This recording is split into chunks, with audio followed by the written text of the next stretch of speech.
نحمده ونستعينه ونستغفره ونؤمن به ونتوكل عليه ونعوذ بالله من شرور أنفسنا ومن سيئات أعمالنا من يهده الله فلا مضل له ومن يضلله فلا هادي له ونشهد أن لا إله إلا الله لا خالق إلا الله ولا مالك إلا الله ونشهد أن سيدنا وسندنا وحبيبنا وطبيب قلوبنا ومولانا محمدا عبده ورسوله أما بعد فأعوذ بالله من الشيطان الرجيم بسم الله الرحمن الرحيم والتين والزيتون وطور سينين وهذا البلد الأمين لقد خلقنا الإنسان في أحسن تقويم ثم رددناه أسفل سافلين إلا الذين آمنوا وعملوا الصالحات فلهم أجر غير ممنون فما يكذبك بعد بالدين أليس الله بأحكم الحاكمين وقال النبي صلى الله عليه وسلم أخلص دينك يكفيك العمل القليل أو كما قال عليه الصلاة والسلام بارك الله لنا ولكم في القرآن العظيم ونفعنا وإياكم بالآيات والذكر الحكيم سبحانك لا علم لنا إلا ما علمتنا إنك أنت العليم الحكيم ربي زدني علما ربي زدني علما ربي اشرح لي صدري ويسر لي أمري واحلل عقدة من لساني يفقهوا قولي الله تعالى لا أقول شكر سجود لمحبة العالمين وتلك الآيات والآيات الله مسجد الجمعة أذان الشكشك مفستة إسرائيل مذكرة طلاب توفيق تابي ورسل كلمة كلمة الشكر دائما الحمد لله خطبة درود القرآن আমি কোরআনে কারীমের শেষ পারার মধ্যে একটি ছোট্ট সূরা তেলাওয়াত করেছি। এই সূরার নাম সূরাতুত তিন। তিন একটা ফলের নাম। আঞ্জির বা ডুমুর জাতীয় ফল। এই সূরা আল্লাহ তাআলা মানব জাতির কে কি বৈশিষ্ট্য দিয়ে সৃষ্টি করছেন, মানুষের করণীয় কি, মানুষ কিভাবে দামি হয়, আবার কিভাবে নিকৃষ্টতম স্থানে পৌঁছে যায়, এটা বিষয়ে আলোচনা। এই মানুষের উদাহরণ দেওয়ার আগে আল্লাহ তাআলা চারটা উদাহরণ, চারটা কসম দিয়েছেন। এক নম্বরে হলো তিন ফল, কসম তিন ফলে, ডুমুর ফলে, আঞ্জির ফলে। দুই নম্বরে জাইতুন, জাইতুন পৃথিবীর সবচেয়ে দামি তেল, জাইতুনের তেল, অলিভ অয়েল। এই তেলের কসম দিয়েছেন আল্লাহ তাআলা। দুই নম্বর, তিন নম্বরে তুর সিনিন, তুর সিনিন, তুর পর্বতের কসম দিয়েছেন আল্লাহ তাআলা। চার নম্বরে ওয়াহাদাল বালাদিল আমিন, নিরাপদ, পৃথিবীর বুকের সবচেয়ে নিরাপদ শহর মক্কা নগরীর কসম খেয়েছেন আল্লাহ তাআলা। এই চারটা জিনিসের কসম খেয়ে আল্লাহ তাআলা বলেন, লাকাদ খালাকনাল ইনসানা ফি আহসানি তাকওয়িম, অবশ্যই নিশ্চয়ই আমি মানুষ জাতিকে সৃষ্টি করেছি ফি আহসানি তাকওয়িম, সবথেকে উত্তম ফর্মুলায়, উত্তম অবয়ব, এর থেকে উত্তম সৃষ্টি আমি আর কোন জাতি কোন জিনিসকে করি। সব থেকে উত্তম সৃষ্টি, আমার গঠন, সৌন্দর্য, সর্বদিক দিয়ে মানুষকে আমি সুন্দর আকৃতিতে সৃষ্টি করেছি। মানুষের সৃষ্টি সমস্ত মাখলুক থেকে উত্তম, এমনকি জান্নাত থেকেও মানুষকে আল্লাহ সুন্দর বানিয়েছে। বলেন সুবহানাল্লাহ। কারণ জান্নাত তো আল্লাহ পাকের একটা সৃষ্টি। কি বলেন?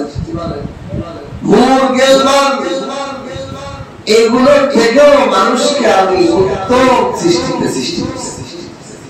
আল্লাহ পাকের যত সৃষ্টি আছে, সকল সৃষ্টির মধ্যে শ্রেষ্ঠ সৃষ্টি হলো মানব। আল্লাহ বলেন, আমি মানুষকে সবচেয়ে উত্তম অবয়ব, সবচেয়ে উত্তম সুন্দর করে বানিয়েছি মানুষকে। কিন্তু এই মানুষ সুম্মা রাদাদনাহু আসফালা সাফিলিন, অথবা এই মানুষগুলো কে আমি আবার ফিরিয়ে দিই আসফালা সাফিলিন, নিকৃষ্টতা, সবচেয়ে নিকৃষ্টতম দিকে আমার এই মানুষকে আমি ফিরিয়ে দিই।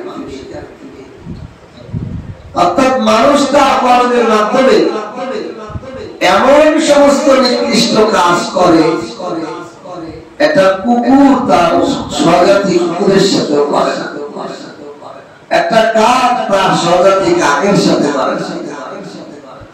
পৃথিবীর বুকে আমরা যদি এখন তাকাই, ইহুদি এরাও তো মানুষ, কিন্তু দাদা মুসলমানের সাথে তাদের যে নিঃস্ব অত্যাচার, নিরাপদ কষ্টহীন একটা জাতিকে বোম মেরে মেরে আগুনে পুড়িয়ে পুড়িয়ে হত্যা করতেছে, এটা কোনো হাইওয়ান জানোয়ারের উপর মারে না। হাইওয়ান জানোয়ারও একটা তার সন্তানকে এইভাবে আঘাত দেয়, ঠিক কিনা? ঠিক কিনা? ঠিক কিনা? এজন্য আল্লাহ তাআলা বলেন, সুম্মা রাদাদনাহু আসফালা সাফিলিন, আমি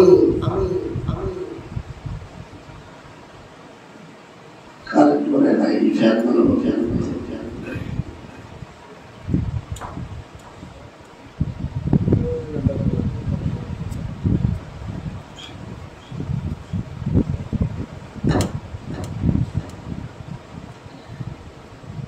আমি মানুষকে তাদের কৃতকর্ম অপরাধ পাপের কারণে এমন নিকৃষ্টতম স্থানের দিকে তাদেরকে নিয়ে যায়, জানোয়ার থেকেও তারা নিকৃষ্ট হয়ে যায়। এজন্য আল্লাহ তাআলা চারটা জিনিসের কসম খেয়েছেন, ওয়াতিন ওয়াল যাইতুন ওয়া তুরি সিনিন ওয়া হাদাল বালাদিল আমিন। এই চারটা জিনিসের কেন কসম খাইলে এর সাথে মানুষের অবয়ব মিলাইলেই সব বুঝায়। এক নম্বরে আসেন তিন ফল, ডুমুর ফল। পৃথিবীর বুকে যত ফল আছে সমস্ত ফলে পোকা লাগে, পচে যায়, কিন্তু ডুমুর এই আঞ্জির ফলটা এর একটু বিপরীত, এতে পোকা লাগে কম, লাগেই না প্রায়। অন্যান্য ফলে যে পরিমাণ পোকা লাগে বা কম ধরে, ডুমুর ফলে এরকম, আঞ্জির ফলে পোকাই লাগে। এরপরে ফল পোকামাকড় থেকে নিরাপদ, নিজেকে নিজের অস্তিত্বকে পচন থেকে পোকামাকড় থেকে নিজেকে যেন হেফাজত করে। এজন্য এই ফলটা সমস্ত ফলের মধ্যে একটা আলাদা বৈশিষ্ট্য। আল্লাহ তাআলা এই কসমকে মানুষ জাতিকে বুঝাইলেন, ও মানুষ জাতি, তুমিও তোমাকে যদি সমস্ত গুনাহ এবং পাপ থেকে মুক্ত রাখো, তোমার শ্রেষ্ঠত্ব তুমি নিজে ধরে রাখতে পারবে। ডুমুর ফল যেমনি ভাবে নিজের ফল, যত ধরনের ফল আছে সমস্ত ফল থেকে নিজের একটা বৈশিষ্ট্য, পোকা লাগা থেকে অন্যান্য পছন্দ থেকে নিজেকে আলাদা বৈশিষ্ট্য রাখে। তুমি মানুষ নিজেকেও যদি গুনাহ এবং পাপ থেকে আলাদা, নিজেকে এই পচন গুনাহ সবক থেকে, গুনাহ সমস্ত থেকে নিজেকে বিরত রাখতে পারো, তোমার শ্রেষ্ঠত্বের বৈশিষ্ট্য তোমার মধ্যে থেকে থাকবে। দুই নম্বরে পৃথিবীর যত তেল আছে সমস্ত তেলের মধ্যে এই তেলটা দাম। এই জাইতুন তেল, এই তেলের মধ্যে যেরকম, এই তেলের যেরকম সমস্ত তেলের মধ্যে আলাদা বৈশিষ্ট্য, তার ফজিলত বেশি। আল্লাহ তাআলাও বুঝান, ও মানব, তোমাকেও আমি জান্নাত, ফেরেশতা, নূর, গিলমান সমস্ত জিনিস থেকে তোমাকে আমি আলাদা বৈশিষ্ট্য সৃষ্টি করেছি। তোমার বৈশিষ্ট্য তুমি রক্ষা করো। জাইতুন তেল যেমন দামি সমস্ত তেল থেকে, ও ইনসান তুমিও সমস্ত মাখলুক থেকে দামি। আল্লাহ তাআলা এই জন্য জাইতুনের কসম দিয়েছেন। ওয়া তুরি সিনিন, সিন তুর পাহাড় এবং সিনাই পর্বতের কসম। এই তুর পাহাড়ের মধ্যে আল্লাহ তাআলার সাথে হযরত মূসা আলাইহিস সালাতু ওয়াস সালাম কথাবার্তা করেছেন। রাসূল মূসা আলাইহিস সালাতু ওয়াস সালাম আল্লাহর সাথে এই তুর পর্বতে যে বিভিন্ন কথাবার্তা, এমনকি আল্লাহ তাআলা নূরের তাজাল্লি তুর পর্বতে এসে পড়েছে। সুবহানাল্লাহ। এজন্য পৃথিবীর বুকে যত পর্বত আছে, পাহাড় আছে, সমস্ত পর্বতের থেকে তুর পাহাড়ের মর্যাদা একটু বেশি। এই তুর পাহাড়ের মর্যাদা আল্লাহ পাকের মুলাকাত, আল্লাহ পাকের সাথে কথোপকথনের কারণে দামি হয়ে গেছে। আল্লাহ তাআলা এটার কসমকে বলেন, ও মানুষ, তোমাকে আমি আল্লাহ বানিয়েছি, তোমাকে মর্যাদা দিয়েছি, তুমিও যদি আল্লাহর সান্নিধ্য, আল্লাহর ইবাদতে মোলাকাতের কথা স্থান হওয়ার কারণে পৃথিবীর সমস্ত পাহাড় থেকে এটা দামি। তুমি মানুষ পৃথিবীর মুখে নিজের দামিত্ব ফুটাইতে হলে আল্লাহ পাকের বন্দেগী, আল্লাহ পাকের মহব্বত, আল্লাহ পাকের গোলামির মধ্যে নিজেকে ব্যস্ত করলেই তোমার দামিত্ব অধিক। 4 নম্বরে আল্লাহ তাআলা বলেন ওয়াহাদাল বালাদিল আমিন। মক্কা নগরীর কসম, মক্কা নগরী দামি হয়েছে কেন? এখানে আল্লাহ তাআলার ঘর। আল্লাহ তাআলা কি আছে? ঘর। আল্লাহ তাআলার ঘর যেই শহরে যেই শহরের মধ্যে অবস্থিত, ওই শহরের দাম বেড়ে গেছে। ও ইনসান, তোমার দিলের মধ্যে একটা ঘর আছে, যাকে বলা হয় কলব, মন। এই স্থানে যদি তুমি আল্লাহকে জানা দাও, তুমি আল্লাহর স্মরণে তোমার অন্তরটাকে সর্বদা জাগ্রত রাখো, এই শহর যেমন আল্লাহর ঘরের কারণে দামি হয়ে গেছে, তুমি ইনসান ও আল্লাহ পাকের স্মরণের মাধ্যমে তোমার শরীরটাকে দামি করবে। এই জন্য আল্লাহ তাআলা এই 4 প্রকারের কসমকে বলেন লাকাদ খালাকনাল ইনসানা ফি আহসানি তাকওয়িম। অবশ্যই আমি মানুষকে সৃষ্টি করেছি উত্তম অবয়বে, উত্তম সাজে, উত্তম ভাবে। এজন্য কিতাবের মধ্যে লেখা আছে যে আল্লাহ তাআলা প্রত্যেকটা মানুষের চেহারাটা আল্লাহ তাআলা নিজ কুদরতি হাতে বানিয়েছেন। মুখমণ্ডল এটা আল্লাহ পাকের নিজ কুদরতে বানিয়েছেন। এজন্য পৃথিবীর কোন চেহারার সাথে কোন চেহারা মেলে না। এমনকি যৌবন ভাই বোন, তারও কিছু না কিছু চেহারার মধ্যে পার্থক্য আছে।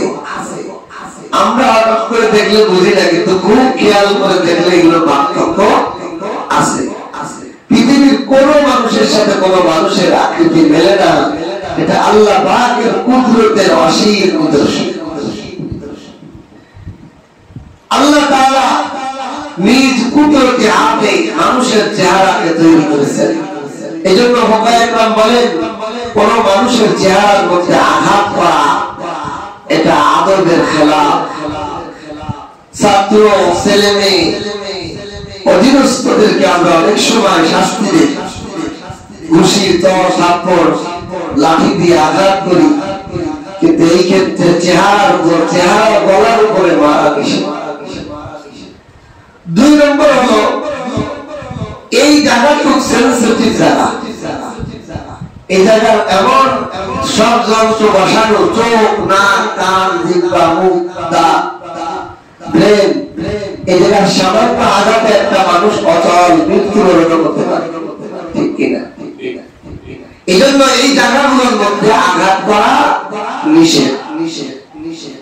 কোন ছেলে মেয়ে বাচ্চাদেরকে আপনি শাসন করতে চান, আপনি হাতের তালের মধ্যে বাড়ি দেন, পিঠের মধ্যে বাড়ি দেন,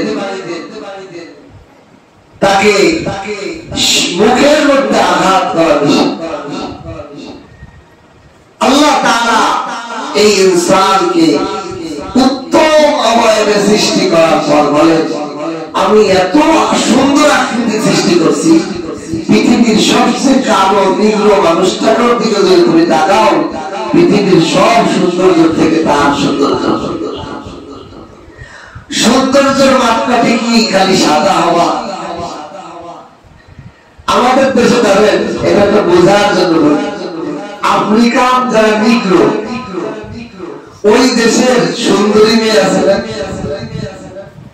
ওই দেশের মানুষের কাছে, যুবকদের কাছে সুন্দরী মেয়ে আছে কিনা?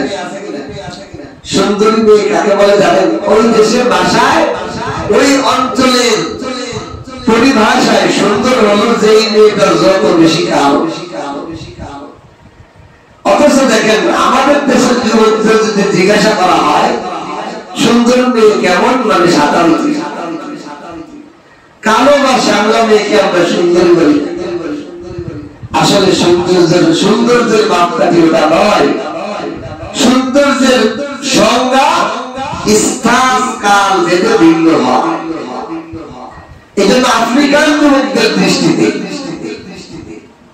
সাদা সুন্দর মেয়েরাই সুন্দরী নয়, বরং যে মেয়েটা বেশি যত বেশি কালো ওই মেয়েটা তাদের দৃষ্টি তত সুন্দর।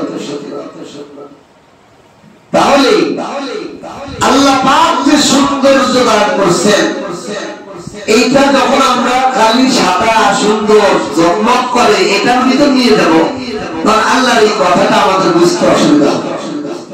মনে হবে যে আল্লাহ মানুষকে সবচেয়ে সুন্দর আকৃতি বানাইছে, তা মানুষের থেকে তো চারটে সুন্দর দেখা যায়, ঠিক কিনা? মানুষের থেকে তো ময়ূর পক্ষীদের সুন্দর দেখা যায়, অনেক পাখির সুন্দর দেখা যায়, অনেক গাছ গাছালি সিনারিকে সুন্দর দেখা যায়।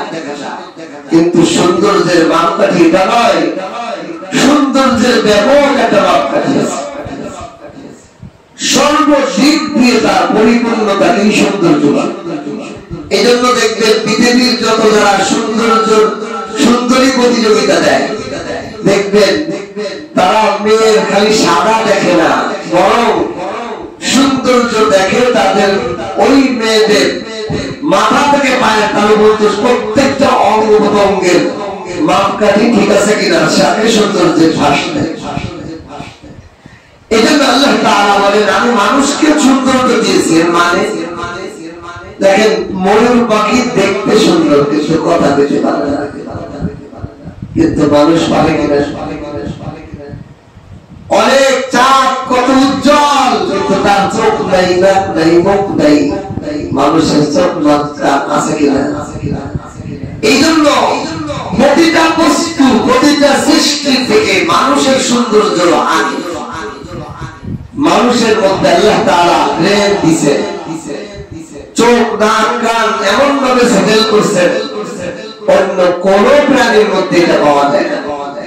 এক লোক আমাকে বলতেছে হুজুর আমি গভীর ভাবে একটা কুকুরের দিকে তাকাইছি, তাকায় দেখি নিজেকে ওই কুকুরের জায়গা দেখে ভাবতেছি আমি যদি কুকুর হতাম, আমি আমাকে নিজের আমাকে মনে করছি আমি কুকুরের জায়গায় যদি আমি হতাম, তখন আমার দিলের মধ্যে এমন একটা হিদায়াত বা বার্তা আসছে যে হায় আমি কুকুর হলে কুকুর কত নিকৃষ্ট অবস্থায় আছে, আমি সেই তুলনায় আমি মানুষ কতই না দাবি কতই আমার কাছে। নিজেকে যখন কুকুরের কাছে দিয়ে মনে করছে তখন তার কাছে মানুষ যে কত দামি আর কত সুন্দর এটা তার দিলের মধ্যে ফুটে উঠছে। এটা তার দিলের মধ্যে ফুটে উঠছে যে আসলে আল্লাহ তাআলা মানুষকে আমাকে কত সুন্দর কত মহব্বত বানাইছে।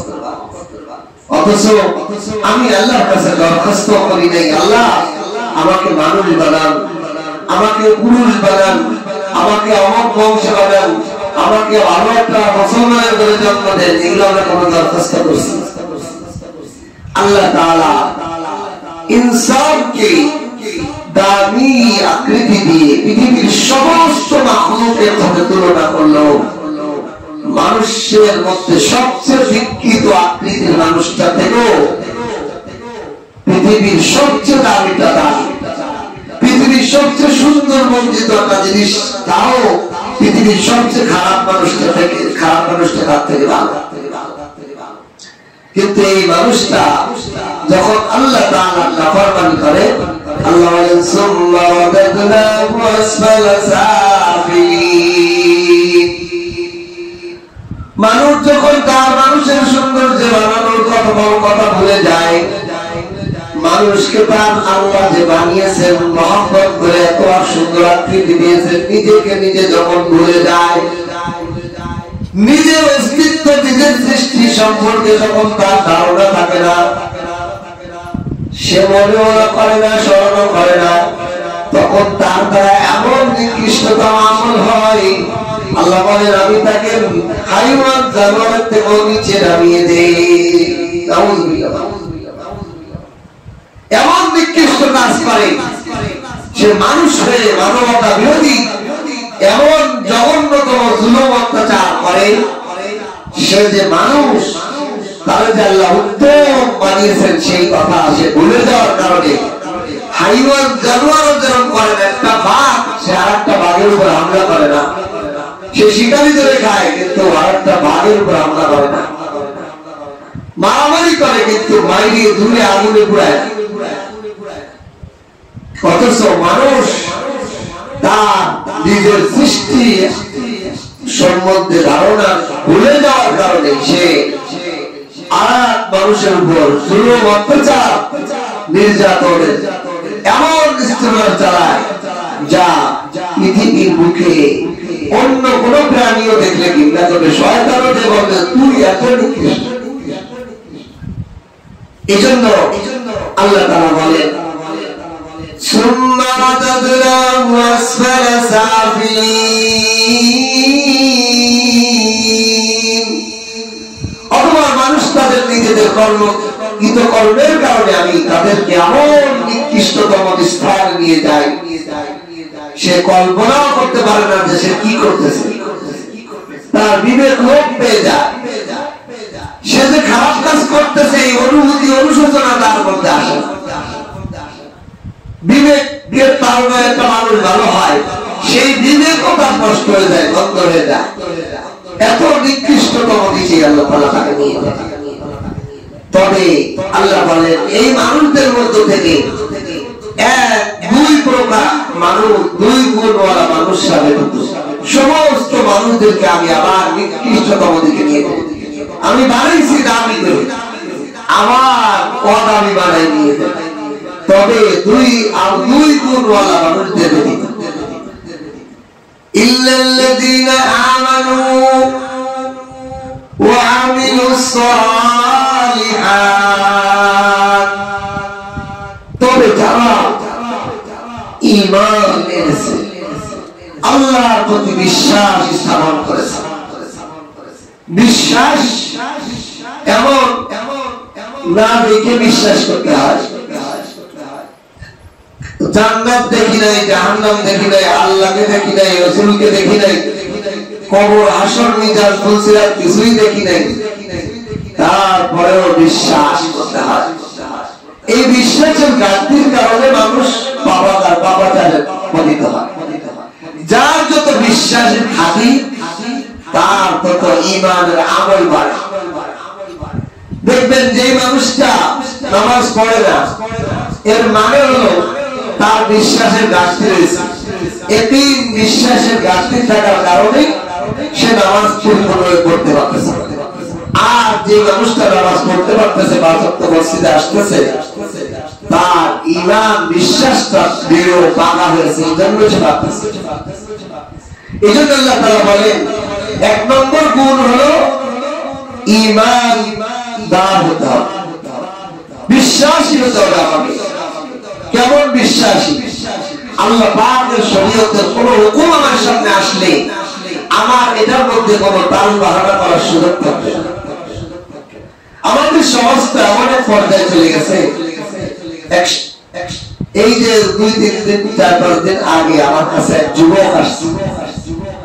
যুবক বলতেছে হুজুর আমি একটা মেয়ের সাথে একটু সম্পর্কে জড়িয়েছি, এই সম্পর্কে জড়ার কারণে মেয়ে আমাকে জিনা বিচারের ভিতরে আকৃষ্ট করতেছে।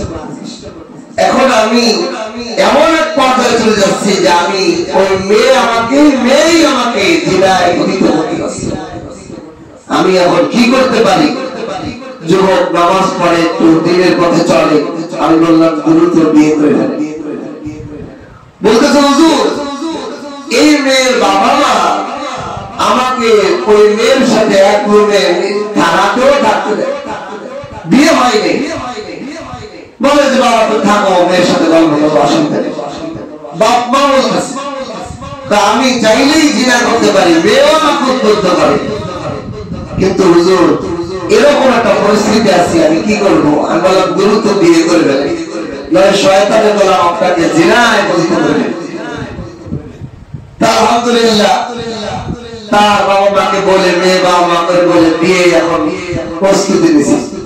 দেখেন কেন এই গল্প আমি আপনাদের সামনে বলতেছি? আমরা হালাল ভাবে যদি কোনো কাজে আগাই সেই কাজে শত বাধা, কিন্তু হারাম কাজে কোনো বাধা নাই। আমাদের ইমানই পরীক্ষা এসে যায় যে আমরা আল্লাহ পাকের শরীয়তের বিধানকে কিভাবে গ্রহণ করি। এখন যে বিয়ে করতে চাইছে, এখন মেয়ের বাবা মা বলে মোহর এত দেওয়া লাগবে, এই করা লাগবে, এখন তার বাবা শুরু। ছেলে আমাকে বলতেছে হুজুর আমি চাইলে মেয়ের সাথে জিনা বিচার করে বিয়ে না করেও দূরে সরে যেতে পারি, কিন্তু আমি ওই গুনার পাপের মধ্যে যাব না, আমি হালাল ভাবে বিবাহ শাদী করে নেব। এখন বিবাহ করতে গেলে এত শর্ত, এই সমস্যা এই সমস্যা, অথচ তার বাপ্পা আগে আমার সাথে পাঠাইতেছে ঘুরতে মার্কেটে, আমার বাসায় পাঠাইতেছে, তার বাসায় যে আমি থাকছি, বয়ফ্রেন্ড গার্লফ্রেন্ড। কিন্তু এখন যে বিয়ে করতে গেছি শত বাধা, এত এই শর্ত এই শর্ত, এমনকি পরে আমি বিবাহ করেছি, বোঝায় অনেক বাধার পরেও বিবাহ করেছি। এখন আমি বলছি কাজী সাহেবের কাছ থেকে রেজিস্ট্রেশন করা, মসজিদে তো সুন্নত তরিকায় বিবাহ করেছি। এখন আমি বলে দিছি দেখেন এই যে বিবাহের মধ্যে যে কাবিন দেওয়া থাকে, আমাদের সমাজের অনেক যুবকরা জানে না মাসালাগত ভাবে, এটা জানা থাকা দরকার। প্রত্যেকটা মেয়ের বাবারও, ছেলের বাবারও বা ছেলেদেরও মেয়েদেরও প্রত্যেকেরই জানা থাকা দরকার। এই কাবিন দেওয়ার মধ্যে কি কি শর্ত লেখা থাকে, অধিকাংশ বিবাহিত পুরুষ আর নারী এটা পড়েই না, জানেই না কি লেখা, কি সব শর্ত লেখা থাকে এগুলো জানেনি। আমি বললাম দেখেন এই কাবিন নামার 18 নম্বর কলমে লেখা আছে যে আপনি কি আপনার বিবিকে তালাক নিজের নেওয়ার অনুমতি দিয়ে দিলেন হ্যাঁ কিনা। তা আপনারা এখানে না লিখে দিন। আমি এই কথা বুঝাই দিলাম মেয়ের গার্জেনের বাইরে হ্যাঁ লেখবই, মানে না লেখবেই না, মনে হলো যে না লিখলে এখানে তার মেয়েদেরকে হ্যাঁ ছাড়িয়ে দিই। অথচ মাসালাটা না বুঝার কারণে হাজার হাজার দম্পতি জিনা আর যারা সন্তান দর্শন। কিভাবে? এখানে কলমে লেখা আছে যে আপনি স্বামী, আপনার তালাকের পাওয়ার ক্ষমতাটা সব আপনার কাছে না রেখে আপনার বিবি আপনি দিয়ে দিলেন কিনা, সে জানলে ইচ্ছা নিজের তালাক দিয়ে চলে যেতে। এই যে অনুমতি, আচ্ছা বলেন এই তালাকের অধিকার ছেলেকে আল্লাহ তাআলা দিয়েছে না মেয়েকে দিয়েছে? পুরুষ জাতিকে দিয়েছে। আল্লাহ তাআলা হলো মানুষ এবং নারী ও পুরুষ পুরো দুনিয়া বানানোওয়ালা ইঞ্জিনিয়ার। আল্লাহ কাকে কোন ক্ষমতাটা দিলে ভালো হয় এটা আল্লাহ ভালো জানে না আমি আপনি ভালো জানি, আল্লাহ ভালো জানে। আল্লাহ তাআলা মোহরের বিনিময়ে পুরুষকে 3 তালাকের একটা ক্ষমতা পাওয়া দিয়েছে। এই পাওয়ারটা পুরুষকে দিয়েছে, নারীকে দেয়নি। কিন্তু এই ক্ষমতা যদি আপনি বিয়ের দিনই বলেন তালাকের সব দায়িত্ব তোমার দিয়ে দিলাম, এখন ঘটনা কি হয় দেখেন, মাসালা কি পেঁয়াজবাদী। স্বামী স্ত্রী সংসার জিন্দেগিতে টুকিটাকি ঠুনাটানি ঝগড়া হয় কিনা? হয়। এখন বিবি যদি না তোমার ঘর করবো না, আরেক দ্বারা হলো ওই যে তালাক দিয়ে তোমাকে আমি ছাড়াই দেব, তাহলে তালাক হয়ে গেছে, আর কিছু লাগবে না, হয়ে গেছে, সর্বনাশ হয়ে গেছে। এখন সকালে ঝগড়া করছে, রাতের বেলা আমার এই দুজন একসাথে যাওয়া হবে যে না আর যাওয়ার সত্য। এই জন্য পুরুষের হাতে এটা রাখছে আল্লাহ তাআলা। পুরুষ কখনোই যতই বলে পুরুষ কি করে, সে অন্য ঘরের একটা মেয়েকে এনে খাওয়ায় পড়ায় বসবাস করায় ঘরে রাখে, সব দায়িত্ব নেয়। সে কি সাথে তালাক দেয়? পৃথিবীতে কোন পুরুষ হাসি খুশি মজা করে সুন্দর ভালোবেসে তালাক দেয়? দেখাইতে পারবেন? কখন তালাক দেয়? যখন ওই নারীর প্রতি সে বিরক্ত হয়ে সর্বোচ্চ পর্যায়ে চলে যায়, তখনই তালাক, তখনই আর ভালো লাগে না, লাগবে না। এই জন্যই তালাক। এই জন্য আল্লাহ তাআলা বলেন পুরুষেরই তো সব ক্ষমতা তার হাতেই ওই নারীর সব দায় দায়িত্ব, এই জন্য তার কাছেই রাখা হয়েছে। তুমি যেহেতু ভালোবেসে রাখো, তোমার হাতেই পাওয়া ছাড় না ছাড়। কিন্তু আমাদের সমাজে এই যে শরীয়তের একটা মাসালা, শরীয়তের একটা বিধান যখন আমাদের সামনে আসছে, তখন আমাকে উল্টো ফতোয়া বুঝাচ্ছে, হুজুর আমরাও সামাজিক ভাবে আমরা আলেম নাও লিখেছি, আমরা মুফতি সাহেব নাও লিখেছি, আমরাও বললাম কোন বুঝি না, এখানে হাই লিখলো না লেখার কোন সুযোগ। আমি আশ্চর্য হয়ে গেলাম, জাল্লা তাদের ভালোর জন্য বুঝাইলাম, বরং তারা কেমন যেন বিয়ের দিনই তার মেয়ের তারা নিয়ে যেতে চায়। এমন হইল না যে বিয়ে করার যেদিন বিয়ে করছে সেই দিনই কয় যে আমার মেয়ের তালাক আমার দিয়ে, অথচ উচিত ছিল হুজুর তালাক যাতে না হয় সেটা করে। ঠিক কিনা? ইসলামের একটা বিধান সামনে আসলে কি যে বুঝি না তাও বুঝি না, উল্টো ফেলা। আল্লাহ তাআলা বুঝার তৌফিক দান করুন। এজন্য আল্লাহ তাআলা বলেন, সমস্ত মানব জাতিকে আমি উত্তম সৃষ্টিতে সৃষ্টি করেছি, এই মানুষগুলো নিকৃষ্টতম ধরনের নিষ্কৃষ্টতম হয়ে যায়, তবে দুই গুণওয়ালা ব্যতীত, তার মধ্যে এক নম্বর হলো ঈমানওয়ালা, যার কাছে আল্লাহ এবং রাসূলের কোনো বিধিবিধান যখন আসে আমান্না, সে ঈমান এনে বিশ্বাস করে মেনে নেয়। ইসলামের বিধিবিধান আমার সামনে সামনে সে নিজেকে রত করে দেয়, আলহামদুলিল্লাহ আমি আল্লাহর হুকুম মানি, আল্লাহর শরীয়তে যে বিধান আছে আমি সেটাকে গ্রহণ করলাম। আল্লাহ পাক এটা পুরুষের দায়িত্ব দিয়েছে, আমার দরকার নেই আমার মেয়েকে দেওয়ার দরকার নেই। আমি বললাম, আমি ওনাদেরকে বোঝানোর জন্য বললাম যে দেখেন, আমি আমার দুইটা মেয়ে আছে, আল্লাহ যদি আমার মেয়েকে বিয়ে করানোর ক্ষমতা আমি যেন জীবন দশায় হয়, আমি নিজে শ্বশুর হিসেবে আমি ছেলের বলবো যেখানে না এখানে না লেখো, আমার তালাকের ক্ষমতা আমার মেয়ের হাতে দিও না, তোমার হাতে রাখো, আল্লাহ তোমার দিয়েছে, তুমি এটা গ্রহণ করো না। আল্লাহ পাকের বিধান, আল্লাহ পাকের যে বিধান, আল্লাহ যেটাকে হালাল করছে সেটাকে হালাল মানা, আল্লাহ যেটাকে হারাম মনে করেছে সেটা হারাম মনে করা, এটাই হলো ঈমানদার বিশ্বাসী। আমি কেমন ঈমানদার হইলাম? নামাজ ঠিক করে পড়ি, টুপি মাথায় দেই, কিন্তু আমার ব্যক্তি স্বার্থ যখন আসে তখন আমি ইসলামের বিধানকে গ্রহণ করতে চাই না। কি স্বার্থ আমি বুঝি, কি যে স্বার্থ কি যে অস্বার্থ এটাও আমি বুঝি না। আমার জীবনের প্রতিটা ক্ষেত্রে আমি নিজের স্বার্থটাই বুঝি না, আসল স্বার্থ কোনটা আর পর স্বার্থ কোনটা এটাই অনেক সমস্যা।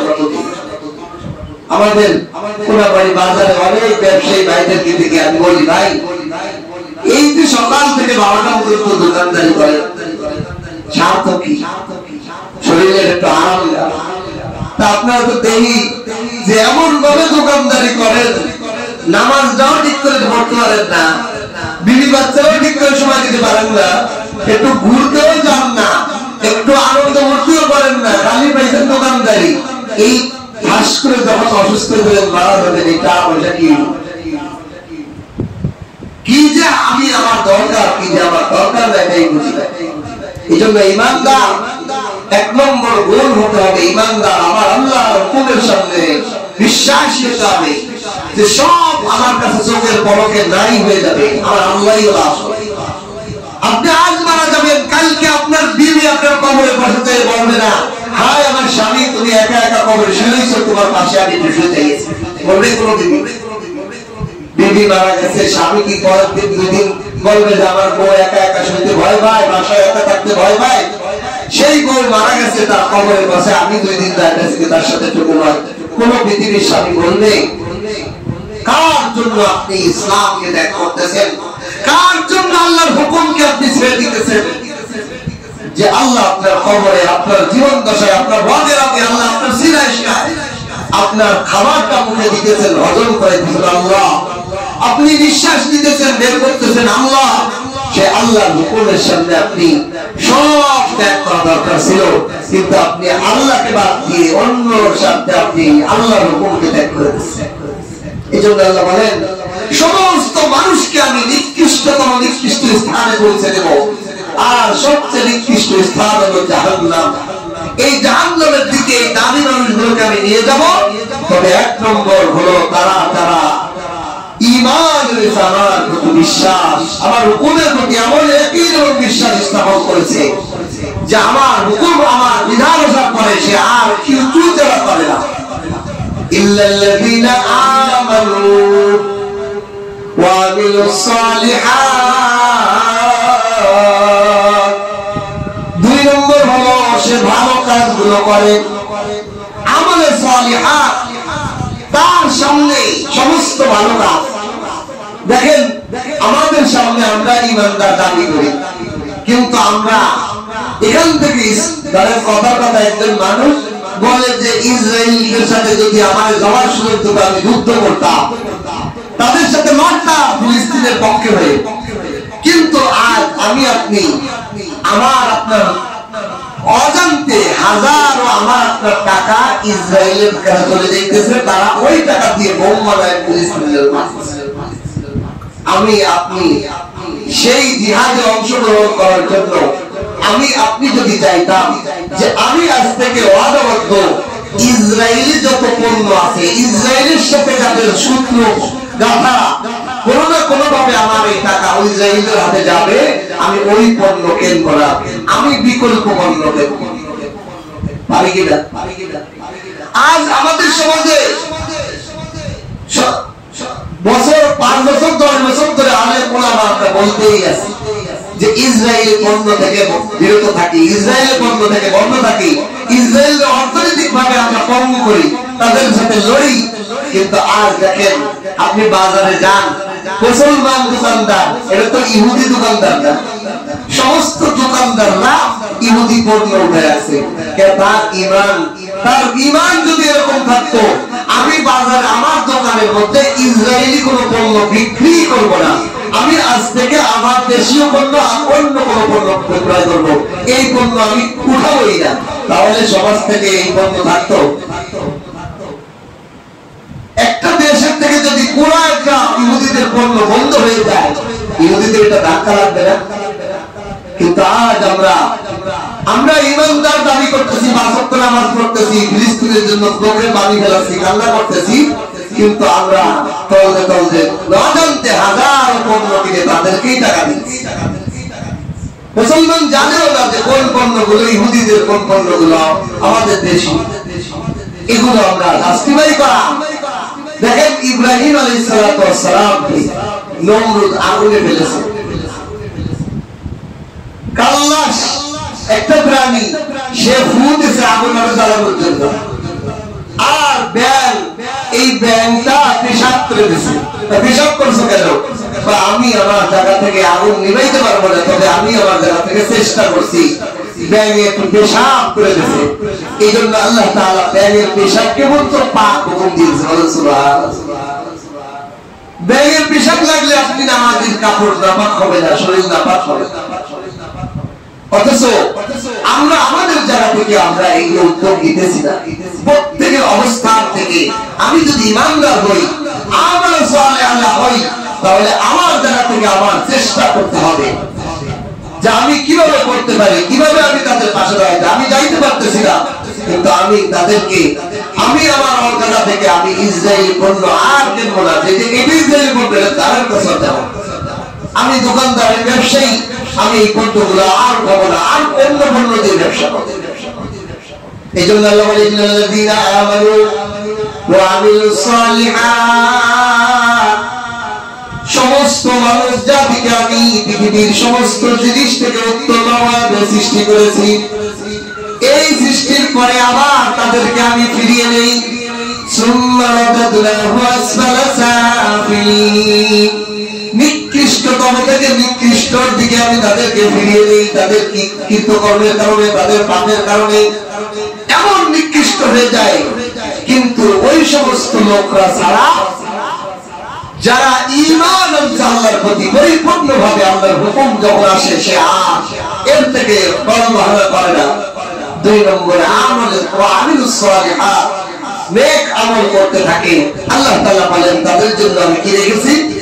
ফালাহুম আজরুন গায়রু মামনুন, অপ্রতিরোধ্য দান করি, এমন আজর এমন ফলাফল তাদেরকে দিব যেই ফলাফল থেকে কেউ বাধা দানকারী নেই। ধরেন আপনাকে একটা লিচুর বাগানে ঢোকাই দেওয়া হয়, আপনি যত ইচ্ছা খাইতে পারেন, কোনো বাধা দানকারী কেউ নাই, তাহলে এটা আপনার যতক্ষণ পরিতৃপ্ত না ততক্ষণ খাইতে পারবেন। আল্লাহ তাআলা এইভাবে উদাহরণ দিয়ে বলেন, ফালাহুম আজরুন গায়রু মামনুন, আমি তাদেরকে এমন প্রতিদান দিব যেই প্রতিদানের কোনো শেষ নাই, সীমা নাই, বাধা দেওয়ার কেউ নাই, এটা অসীম পুরস্কার তাদের দান করবে। ফামা ইউকাযযিবুকা বা'দু বিদ্দীন, সুতরাং তোমরা আল্লাহ পাকের এই নিয়ামত, আল্লাহ পাকের দ্বীনকে অস্বীকার কেমনে করো? আল্লাহ যে, তোমরা একটু বিবেচনা করো, তোমরা আল্লাহ পাক যে প্রতিদান দিবে এটাকে অস্বীকার, এই দ্বীনকে, আখিরাতকে, বিচার দিনকে অস্বীকার করো কিভাবে? অথচ তোমাদের সমাজে যদি কেউ মানুষ অন্যায় করে তা বিচারক অন্যায়ের শাস্তি দেয়। দুনিয়ার একজন বিচারক যদি অন্যায়ের, অপরাধের শাস্তি দেয় আর ভালো কাজের পুরস্কার দেয়, তাহলে আল্লাহ পাক যে তোমাদের আখিরাতে প্রতিদান দিবেন আর খারাপ কাজের শাস্তি দিবেন, এই ব্যাপারে তোমরা আল্লাহর আখিরাতের দিনকে, প্রতিদানকে, প্রতিফল দিবসকে কিভাবে অস্বীকার করো? আলাইসা আল্লাহু বিআহকামিল হাকিমিন, আল্লাহ কি সমস্ত বিচারকদের মধ্যে শ্রেষ্ঠ বিচারক নয়? দুনিয়ার একজন বিচারক বাবা সন্তানদের মধ্যে মারামারি হয়েছে, যে অন্যায় করছে তার শাস্তি দেয়, যে মার খেয়েছে, জুলুম হয়েছে তাকে একটু আদর করে, যে আঘাত খেয়েছে তাকে আদর করে, যে আঘাত দিয়েছে তাকে শাস্তি দেয়।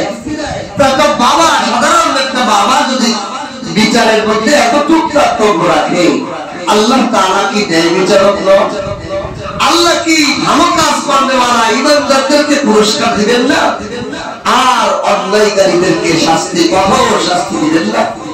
এজন্য ও মানব জাতি, তোমাকে সুন্দর করে বানিয়েছি, এটা নয় এই বানানোর পরে আবার নিকৃষ্ট দিকে নিয়ে যাবে যদি দুই গুণ আমার আপনার মধ্যে না থাকে।